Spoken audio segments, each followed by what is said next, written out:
বিখ্যাত সাহিত্যিক ও কবি সুনীল গঙ্গোপাধ্যায়ের লেখা একটি ছন্দের ছোট্ট কবিতা আজ আমি পাঠ করে শোনাব।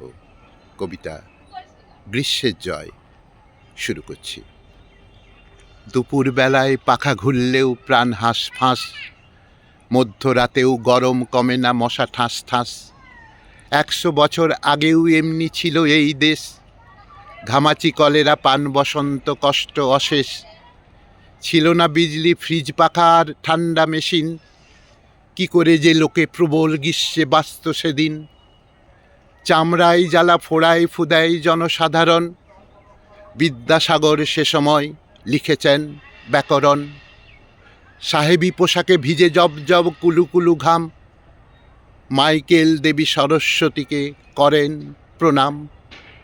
মেয়েরা মেঝেতে গড়াই, শিশুরা করে ছটপট, বঙ্কিমবাবু লিখে ফেললেন আনন্দমঠ।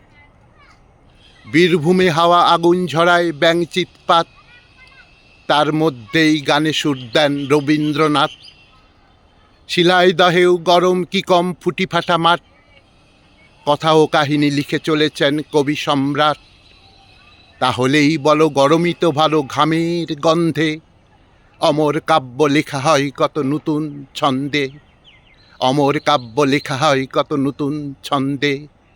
অমর কাব্য লেখা হয় কত নতুন ছন্দে।